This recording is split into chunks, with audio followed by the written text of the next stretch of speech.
Assalamualaikum warahmatullahi wabarakatuh. Selamat pagi. Perkenalkan, saya Fitri Liazen, mahasiswa PPG dalam jabatan kategori 1 gelombang 2 tahun 2022 Universitas Mula Warman. Pada hari ini saya akan melakukan praktek pembelajaran untuk memenuhi persyaratan uji kinerja PPG dalam jabatan dengan tema peristiwa dalam kehidupan pada siswa kelas 5 UPT SDN Wijaya Kota Tangerang. Pada praktek pembelajaran ini, saya menerapkan model pembelajaran Problem Based Learning atau PBL. Selamat menyaksikan.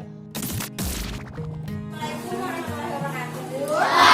Waalaikumsalam warahmatullahi wabarakatuh. Anak soleh-soleh, siap. Oke, hari ini kabarnya gimana? Baik. Kabarnya baik. Yang sakit? Tidak.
Ada yang bisa jawab pertanyaannya sendiri ya?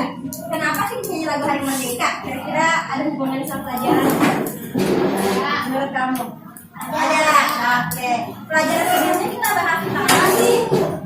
Kita bahas tentang apa? Apa? Kenapa Inggris? Kolonial Inggris. Kita bahas tentang apa? Ya, kolonial Belanda. Tentang apa sih itu?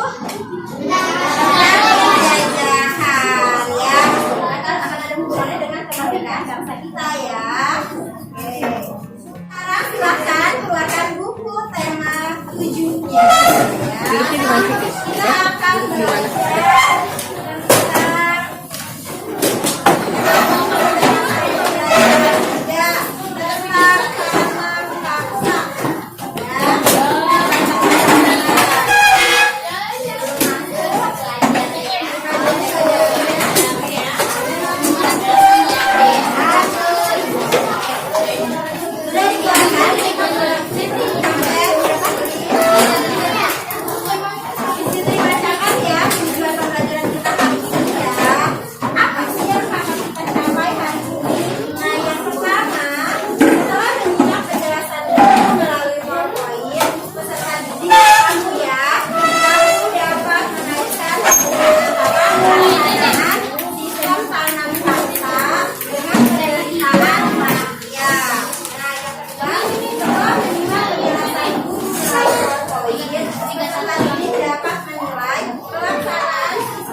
paksa pada kolonial Belanda dengan percaya diri. Yang keempat, setelah menyimak penjelasan guru melalui PowerPoint, peserta didik dapat menafsirkan data berdasarkan informasi yang diberikan dalam diagram batang dengan tepat. Tujuh pembelajaran yang kelima, setelah kegiatan diskusi, peserta didik dapat menyelesaikan masalah sehari-hari yang berkaitan dengan penyajian data dalam bentuk diagram batang dengan tepat. Jadi hari ini kita akan diskusi kelompok, ya kan? Diskusi menjelaskan, diskusi kelompok, presentasi, lalu nanti ada evaluasi, ya. Nah, yang akan dipelajari ada dua, sistem tanam paksa dan diagram. Oke, sudah siap. Coba ketemu ada di buku tema halaman 30, ya. Buku tema halaman 30. Sistem tanam paksa, ya. Berbagai kebijakan pemerintah kolonial telah menyengsarakan rakyat Indonesia. Salah satunya sistem tanam paksa yang dilaksanakan pemerintah kolonial Belanda. Apa sistem tanam paksa itu? Oke, sebelum dari sistem tanam paksa, ada kan yang pernah dipaksa ya? Apa? Kerja paksa. Kerja paksa dilakukan oleh pemerintah apa? Belanda, ya. Sebelumnya ya kan? Kita belajar Dendels ya. Oke. Nah, sekarang sistem tanam paksa. Menurut kamu kira-kira ini apain ya? Ya apain ya? Menanam paksa ya, nanamnya dipaksa ya. Oke. Kira-kira kalau dipaksa gimana ya? Gak istirahat, disuruh-suruh. Oke. Ya. Apa pengaruh terhadap kehidupan rakyat Indonesia? Kira-kira pengaruhnya apa sih kalau dipaksa begitu? Akan ada menderita, ya, ada korban. Oke, nah kita akan bahas ya. Silakan catat. Nah, yang di sini di buku temamu nggak ada. Jadi kamu sambil dengarkan Fitri menjelaskan, sambil kamu catat di buku tulis temanya. Nah, sistem tanam paksa disebut juga kultur style-style, culture style-style. Namanya ya bacanya. Tulisannya kultur style-style. Susah ya. Culture style-style merupakan kebijakan Belanda dengan mempekerjakan orang-orang pribumi untuk menanam tanaman tertentu secara paksa, ya. Nah, jadi ini adalah kebijakan orang Belanda untuk mempekerjakan orang-orang pribumi. Orang-orang pribumi apa sih, Miss? Rakyat Indonesia. Kita disebut pribumi karena kita belum merdeka, ya, belum ada negara Indonesia, belum ada. Maka namanya adalah pribumi, ya. Tadi benar ya kata kalian, dipaksa untuk menanam tanaman. Tanamannya tanaman tertentu, ya. Jadi ditentuin, misalnya daerah Sumatera nanamnya kelapa ya, daerah Jawa nanamnya kopi ya. Jadi harus nanamnya itu semua, tidak boleh nanam yang lain. Ya, kebayang nggak sampai sini? Kebayang ya, dipaksa mudah ya. Oke, sambil disalin. Ini ada gambarnya, ceritanya mereka sedang melakukan kerja paksa.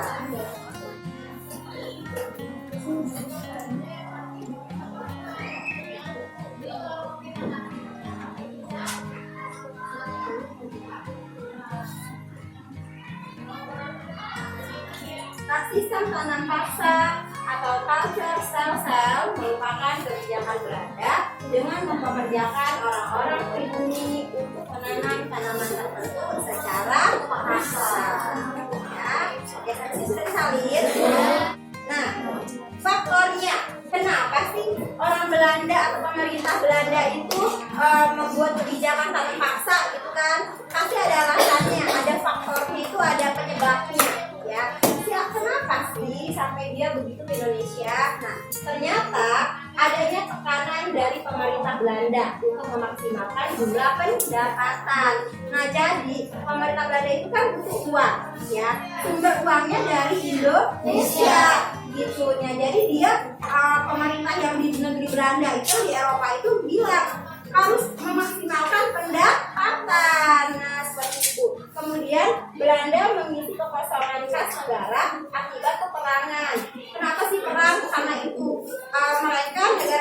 saling mencari kejayaan, ya glory kan. Jadi negara yang paling banyak jajahannya dia negara yang paling hebat. Makanya untuk saling mengambil kekuasaan mereka perang. Itu untuk misalnya satu daerah nih kan berebutan pasti jauh bangsa Eropanya, nah itu mereka perang. Di situ mengeluarkan biaya, membayar uang, membayar utang dan membiayai perang. Nah uangnya diambil dari Indonesia. Diambil apanya? Diambil dari tanaman-tanaman itu nanti kan dijual menghasilkan uang. Ya. Sistem tanam paksa. Johannes van der Bos melakukan kebijakan tanam paksa dengan tanaman-tanaman ekspor yang laku di pasaran dunia. Jadi kita tuh disuruh nanam tanaman-tanaman yang laku aja. Mau tahu nggak orang yang nanam? Johannes van der Bos. Orangnya ganteng tahu, lihat. Nah, ya keren ya. Ya kadang-kadang tapi wah, paling jahat ya. Oke. Ya, yang membuat kebijakan tanam paksa.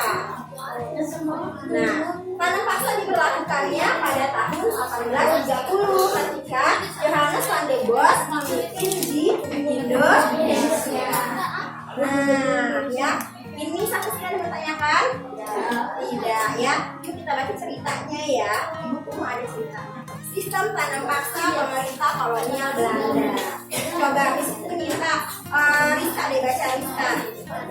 Sistem tanam paksa pemerintah kolonial Belanda. Pada masa kepemimpinan Johannes van der Bos, Belanda memperkenalkan sistem tanam paksa. Sistem tanam paksa pertama kali diperkenalkan di Jawa, dikembangkan di daerah-daerah lain di luar Jawa. Barat, sistem tanam paksa dimulai sejak tahun 1847 dan untuk penduduk yang telah lama menanam kopi secara bebas dipaksa menanam kopi untuk diserahkan kepada pemerintah kolonial. Sistem yang hampir sama juga dilaksanakan di tempat lain seperti Minahasa, Lampung, dan Palembang. Kopi merupakan tanaman utama di Sumatera Barat dan Minahasa. Adapun lada merupakan tanaman utama di Lampung dan Palembang. Di Minahasa kebijakan yang sama kemudian juga berlaku pada tanaman kelapa. Oke, berarti awalnya diperlakukan di Jawa ya, kemudian di daerah-daerah lain. Nah, kemudian paragraf selanjutnya dibaca oleh Fitri. Ayo Fitri. Laksanakan tanam paksa banyak terjadi penyimpangan yang banyak sebagai berikut. Jatah tanah untuk tanaman ekspor melebihi seperlima tanah garapan, apalagi jika tanahnya subur. Rakyat lebih banyak mencurahkan perhatian tenaga dan waktunya untuk tanaman ekspor sehingga banyak yang tidak sempat mengerjakan sawah dan ladang sendiri. Rakyat yang tidak memiliki tanah harus bekerja melebihi 1/5 tahun. Untuk pelaksanaan tanam paksa ternyata melebihi waktu tanam padi 3 bulan sebab tanaman perkebunan memerlukan perawatan terus-menerus. Setiap kelebihan hasil panen dari jumlah pajak yang harus dibayarkan kembali kepada mereka ternyata tidak dikembalikan kepada rakyat. Kegagalan panen tanaman wajib menjadi tanggung jawab rakyat atau petani. Oke, jangan dulu ya. Penyimpangan pelaksanaan tanam paksa pada saat penyimpangan, artinya dia sudah sudah melenceng dari aturannya. Nah, awalnya kan Johannes van der Bos itu mintanya tanam paksa tanaman-tanaman tertentu kan. Ternyata ketika dalam pelaksanaannya, ketika ada tanah pertanian yang subur, seharusnya dia itu nanamnya hanya 1/5 tanah garapan. Karena subur, jadinya ini subur nih bisa nambah banyak, udah ambil semuanya. Seperti itu. Nah, kemudian rakyatnya juga banyak yang mengerjakan tanaman yang dipaksa ini, jadi masak beras segala macam jadinya kepepet. Seharusnya kan enggak ya, yang lain tetap, yang ini ya udah yang dipaksa ya, ini tetap wajib lah kita tanam misalkan gitu ya. Tapi malah difokuskan ke yang tanam paksa. Nah, rakyat yang tidak memiliki tanah, nggak punya tanah, kita nih yang ngontrak ya, yang ngontrak nggak punya tanah, nggak bisa buat tanah, dia harus pakai tenaganya buat ganti tanahnya. Nah, kemudian waktu pelaksanaan tanam paksanya katanya melebihi waktu tanam padi. Misalnya padi 3 bulan panen, ternyata kopi melebihi itu, jadinya lama banget ini masyarakat harus menanam itu sampai akhirnya nanti bisa dijual kembali. Selebihnya ngapain? Ada uang kan? Nah, bagaimana? Kelaparan? Kelaparan. Setiap kelebihan hasil panen dari jumlah pajak harus dibayarkan kembali kepada rakyat, ternyata tidak dikembalikan. Udah ini kan dapat nih pajaknya sekian uangnya dikembaliin, malah nggak dikasih diambil ya. Makanya kemarin itu kan banyak yang korupsi ya orang Belanda ya. Nah, kegagalan panen wajib bertanggung sama petaninya. Jadi orang Belanda pengennya pokoknya hasilnya. Kalau itu gagal, ya kamu ganti rugi ke saya. Pokoknya kamu harus setoran ke saya. Ya, bagaimana ini? Menderita atau tidak menderita? Menderita ya. Sama seperti kamu di rumah, misalkan kamu di rumah udah disuruh, misalnya ada aturannya, Arya di rumah nyapu ya, kewajiban kan nyapu, di pasar nyapu si Arya, pagi sama sore nyapu. Tahu-taunya si Arya cuci piring juga nih, Arya kotor, Arya cuci baju juga nih, atau Arya ini lantainya masih kotor, bersihin lagi, karena udah nyapu banyak. Kayak gitu penyimpangan ya. Jadi harusnya apa tapi banyak tambahannya. Gitu. Paham ya? Ada yang mau ditanyakan sampai sini? Mau hidup di zaman seperti ini? Makanya harus bersyukur ya. Nah, kalimat apa adalah yang selanjutnya bisa baca ya. Sambil kamu juga lihat buku kamu. Adanya penyimpangan pelaksanaan tanam paksa membawa akibat yang memberatkan rakyat Indonesia. Akibat penyimpangan pelaksanaan tanam paksa tersebut antara lain banyak tanah terbengkalai sehingga panen gagal. Kenapa terbengkalai? Karena dia harus nanam tanaman ekspor. Rakyat makin menderita, wabah penyakit merajalela, bahaya kelaparan melanda Cirebon dan memaksa rakyat mengungsi ke daerah lain untuk menyelamatkan diri. Kalau bisa kelaparan, karena kan di terbengkalai kan panen berasnya pokoknya terbengkalai, ya. Kelaparan hebat juga terjadi di bulan-bulan yang mengakibatkan banyak kematian sehingga jumlah penduduk menurun tajam. Tanam paksa yang diterapkan Belanda di Indonesia ternyata mengakibatkan aksi penentangan. Alhamdulillah ya, dia tidak setuju ya. Berkat adanya kecaman dari berbagai pihak, akhirnya pemerintah Belanda menghapus tanam paksa secara bertahap. Pelan-pelan dikurangi dihapus. Siapa yang menentang? Rakyat Indonesia, dan ada juga bangsa Belanda. Jadi tidak semua orang Belanda itu ternyata jahat ya. Nah, salah satu tokoh Belanda yang menentang sistem tanam paksa adalah Douwes Dekker dengan nama samaran Multatuli. Ya, orang Belandanya yang menyamar sebagai orang Indonesia. Douwes Dekker. Nah, Douwes Dekker menentang tanam paksa dengan mengarang buku berjudul Max Havelaar. Dia sudah bisa bikin buku, sudah bisa menulis membaca karena di Belanda itu maju ya. Saat ini Indonesia belum ada yang bisa baca karena semuanya hanya bekerja untuk menang.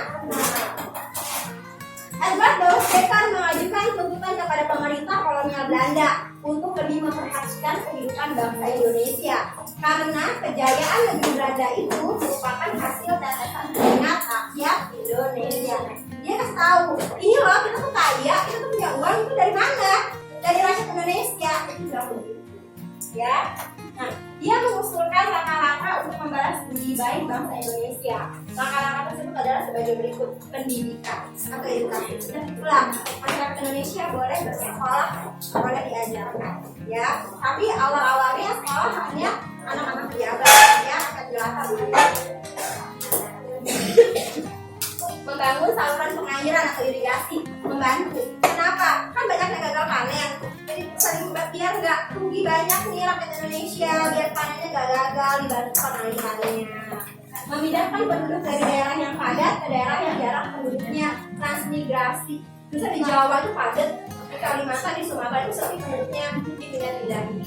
Makanya kita ada yang orang Jawa tinggalnya di Lampung, orang Padang tinggalnya di Jawa. Nah, karena itu perlu transmigrasi. Ya, sampai sini ada yang bertanyakan tidak? Tidak, ya. Oke.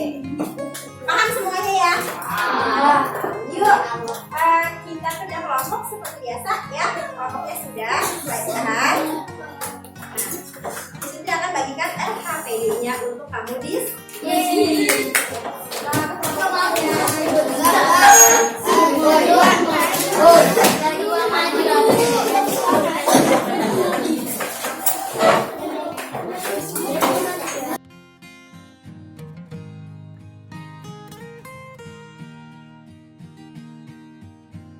Oke, sudah dibuka KPD-nya? Ya,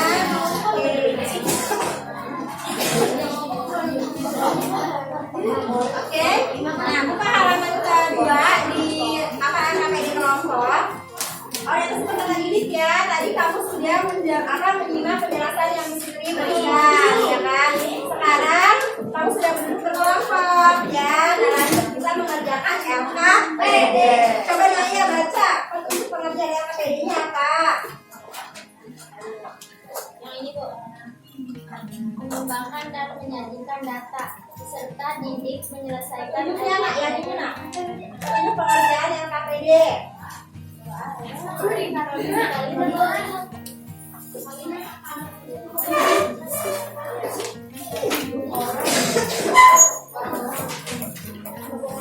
Ya, gimana cara mengerjakan LKPD-nya? Yaitu Tunjukkan pergerakan LKPD. Perhatikan langkah-langkah sebelum mengerjakan LKPD. Simaklah penjelasan guru dengan seksama. Carilah informasi melalui buku teks. Tuliskanlah hasil diskusimu pada LKPD yang disediakan. oke, nah diskusinya, berdiskusinya ada ya yang ayo berdiskusi. Nah, selesaikanlah permasalahan berikut ini. Apakah tanam paksa itu? Siapakah yang menerapkan tanam paksa? Ini tanam paksa ya, gambarnya ini. Nah, di mana tanam paksa dilaksanakan? Apa akibatnya? Siapakah yang menentang tanam paksa? Nah, setelah kalian mengisi ini, berdiskusikan berkelompok, ditulis ya. Masing-masing anggota kelompok punya salinannya ya. Lanjut dari keseluruhan ini, kesimpulan kelompok kamu apa? Mengenai sistem tanam paksa. Waktunya 10 menit. Ya.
Nanti 3 kelompok pertama yang selesai duluan presentasi ya. 3 kelompok pertama. Kayaknya sini mah Bunda deh, kayaknya kamu bisa deh. Oh tadi udah paham banget sepertinya sama penjelasannya. Ini gimana mungkin?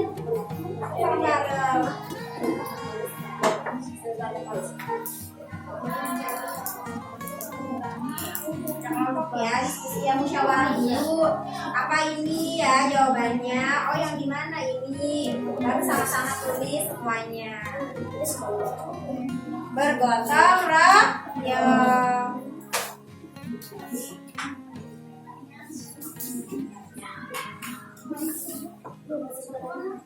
Sambil disuruh nilai ya, keaktifannya, tanggung jawabnya, kerjasamanya.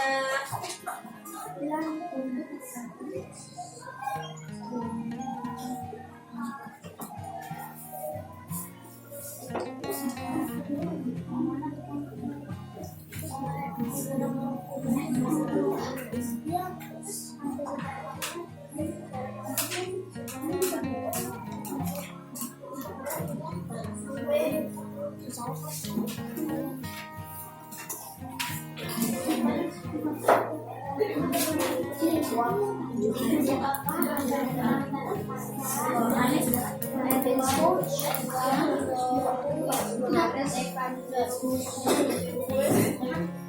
ada yang bingung tanya sama Miss Fitri ya.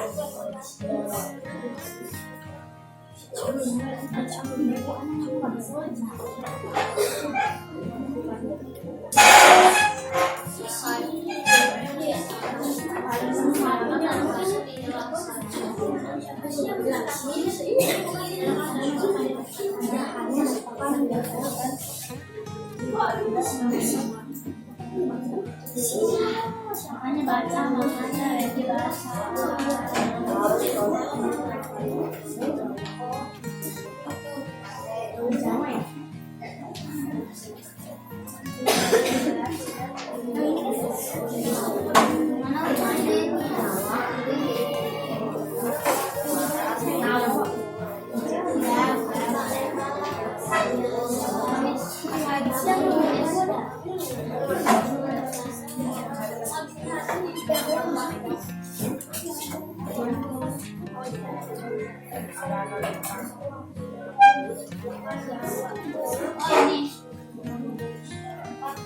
Hari ini juga mendung ya, jadinya nggak terlalu panas banget ya. Jelas ya. Hari ini perjuangannya.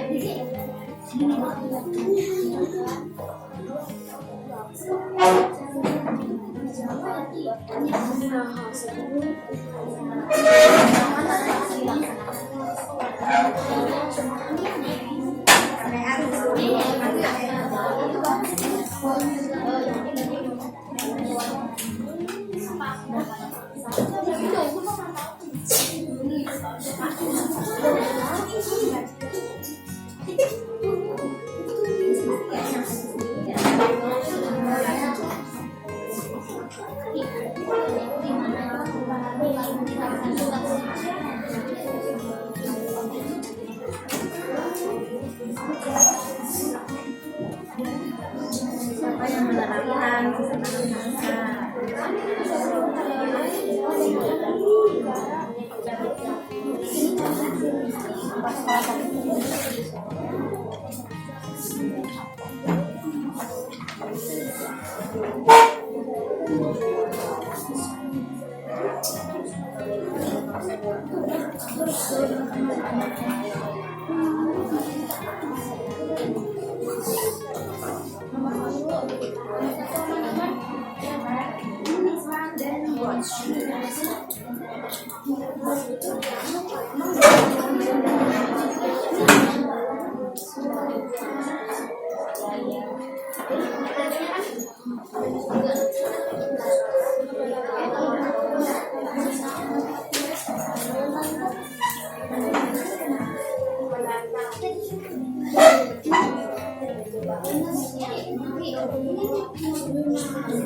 waktunya sudah lewat. Nah, jadi siapa yang mau mempresentasikan hasil kerja kelompoknya? Kelompok 2. Oke, silakan maju. Yang berbeda atau hal lainnya boleh ya.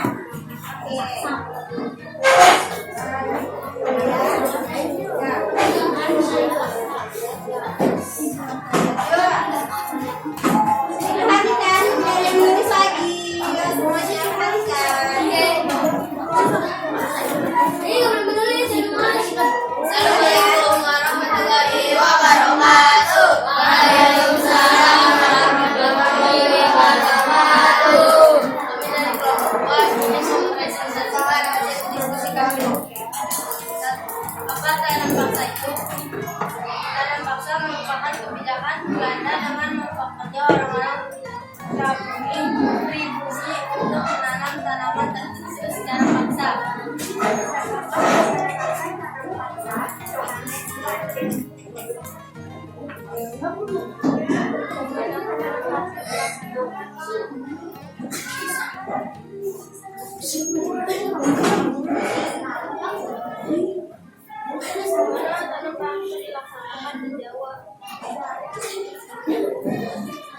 Bagaimana tanam paksa dilaksanakan?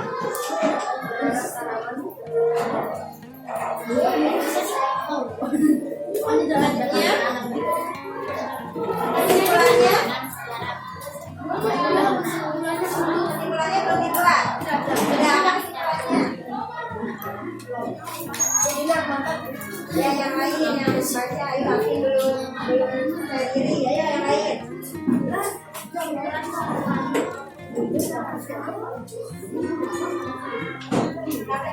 Coba tugasnya. Coba disebut. Kesimpulan kelompok ini bisa mengerjakan soal diskusi secara bersama-sama. Ada yang mau disanggah? Ada yang mau bertanya? Tidak? Oke, Terima kasih. Wassalamualaikum warahmatullahi wabarakatuh.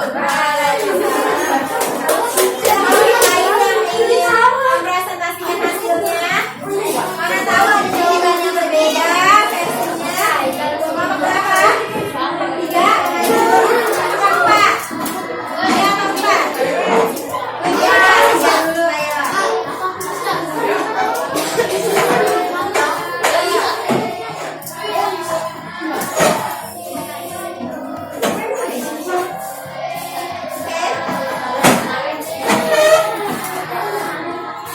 Suaranya kalau yang keras ya, dari diri kan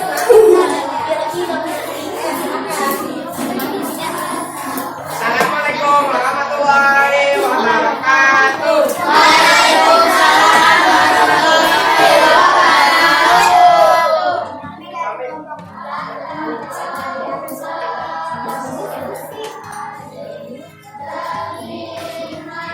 Satu, apakah tanam paksa itu sistem tanam paksa merupakan kebijakan Belanda dengan mempekerjakan orang-orang pribumi untuk menanam tanaman tertentu secara paksa? Di manakah tanam paksa dilaksanakan? Di Jawa dan daerah di luar Jawa. Apa akibat tanam paksa? Banyak tanaman terbengkalai sehingga paling gagal. Siapakah yang menerapkan tanam paksa? Kolonial Belanda dan Johannes van de Bach. Bos, bagaimana tanam paksa dilaksanakan dengan cara memaksa orang-orang pribumi? Siapakah penentang tanam paksa? Edward Locke. kesimpulannya. Oke, coba kelompok lain. Ada yang lain kesimpulannya? Ini nih. Coba kelompok 5 kesimpulannya akan coba bacakan. Kalina coba bacakan hasil kesimpulan kelompok 5 apa? Belum. Kelompok 4 hasil kesimpulannya? Berdiri coba berdiri baca ayo Dani. Jangan menyuruh manusia secara paksa. Jangan menyuruh manusia secara paksa. Oke, kalau ada yang lain? Kelompok 1 apa kesimpulannya? Ayo, kalau sama aku ini masih kelompok tidak ada benar tidak ada salah. Nanti kalau kurang 4 diarahkan ke jawaban yang benar. Ayo, apa? Ayo jangan seru-seruan siapa yang mau baca?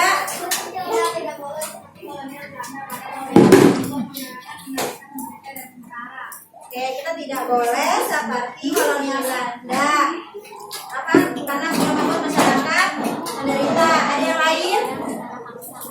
Oke, tidak ada lagi yang lain ya. Yang muda silakan. Kalau muda silakan. Yang tadi dari kami, wassalamualaikum warahmatullahi wabarakatuh. Waalaikumsalam.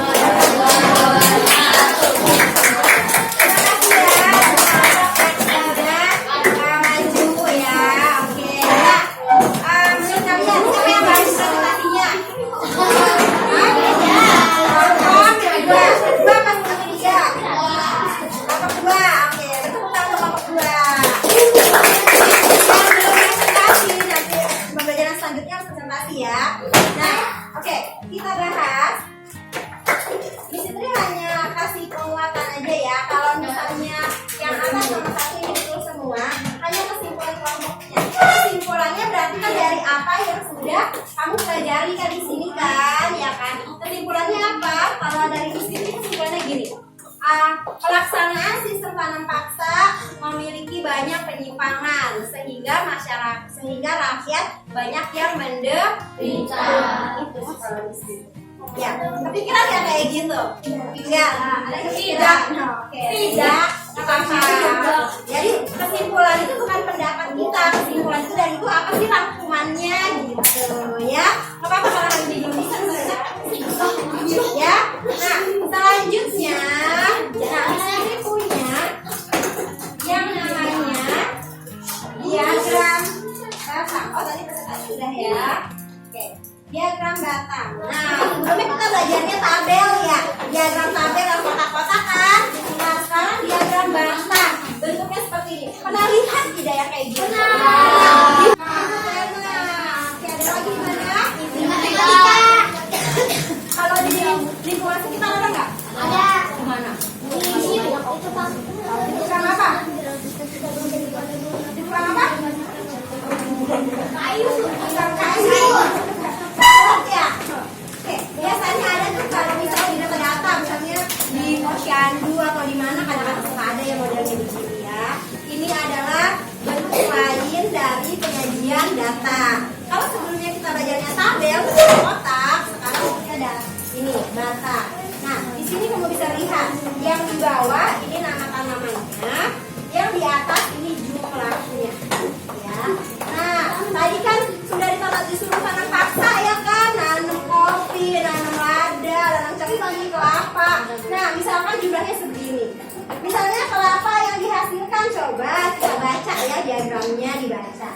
Kelapa kira-kira berapa? 5 ada ya? Atau kamu lihatnya di sini tarik garis, kalau tengah-tengah ini 0, 10, tengah-tengahnya pasti 5. Nah, berapa jumlah tanaman cengkeh? 30. Berapa jumlah tanaman kopi? 30. Berapa jumlah tanaman lada? 15. Nah, dari tabel ini, dari diagram ini kita bisa tahu loh. Kita bisa menafsirkan data atau kita bisa memperoleh informasi. Misalkan, ya. Informasinya gini. Misalkan yang pertama, nah, tanaman apakah yang paling banyak ditanam? Kopi. Kenapa kopi? Paling banyak, paling tinggi, jumlahnya paling banyak ya. Nah, kopi itu tanaman yang paling banyak ditanam adalah kopi. Lalu tanaman apakah yang paling sedikit ditanam? Tanaman yang paling sedikit ditanam adalah ada kan nggak baca ya, ada tulisan di sini kan ada sedikit banyak nggak ada kan? Tapi kamu bisa tahu ini ya dari baca ini kan. Nah itu namanya menafsirkan ya, mengubah dari gambar menjadi kata atau menjadi informasi. Berapa jumlah tanaman cengkeh dan kopi? 31. 11 ditanam 31 cengkehnya, terus 50 kopinya, jadinya 81. Jumlah tanaman cengkeh dan kopi adalah 81 tanam. Berapakah selisih tanaman terbanyak dan terendah? Terendah berapa? Kurang 5. Gampang? Gampang. Coba tepuk semangat.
Udah sama.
Nah, karena mendukung juga ya kontaknya bukannya supaya masih 15.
Nah,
Tanggal 5.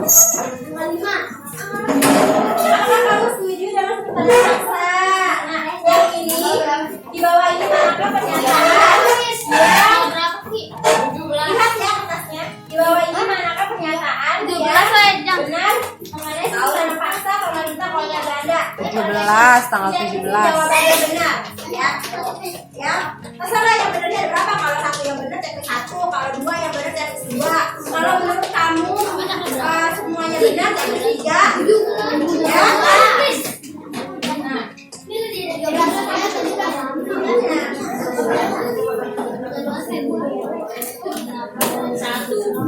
Sendiri. Boleh.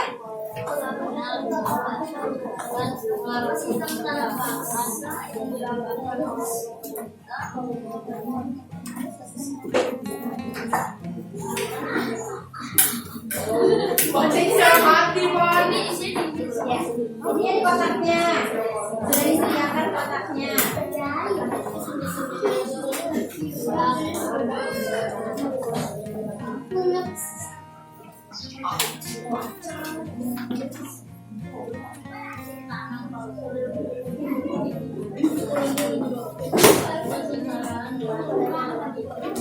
Tidak diskusi, tadi diskusi suaranya. Sekarang suaranya. Kalau mau lihat itu pesan-pesanmu boleh. Tidak lihat buku berarti lebih hebat.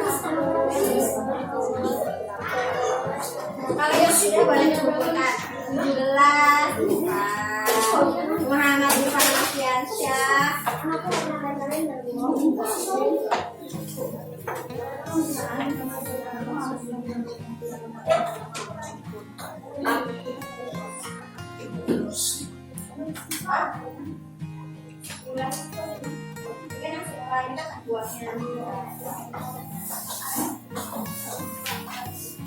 Kalau tadi diskusi, sekarang sendiri-sendiri. Coba berapa ya hasilnya? Sudah terpenuhi belum ya tujuan pembelajaran kita? Kira-kira dilihat dari evaluasi. Ini seperti yakin sih kamu bisa.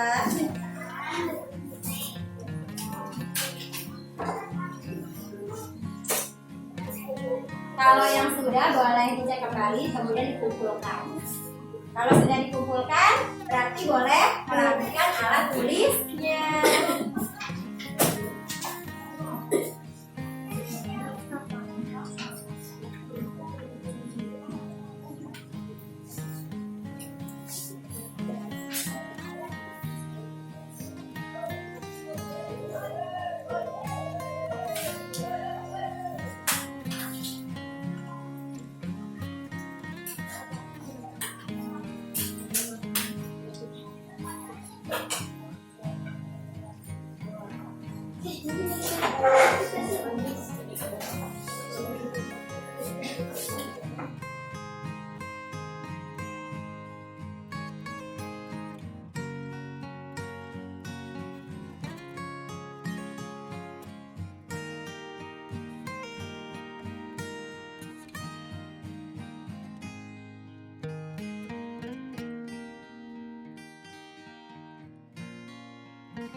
pula.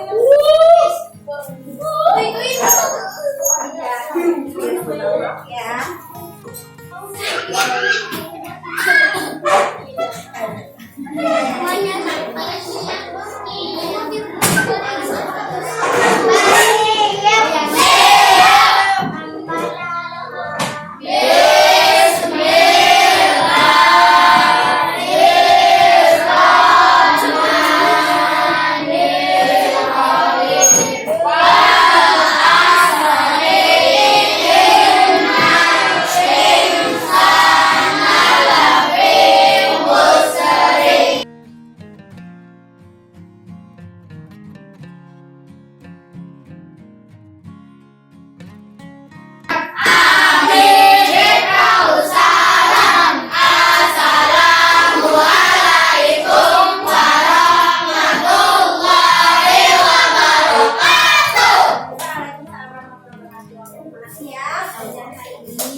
Sehat-sehat ya.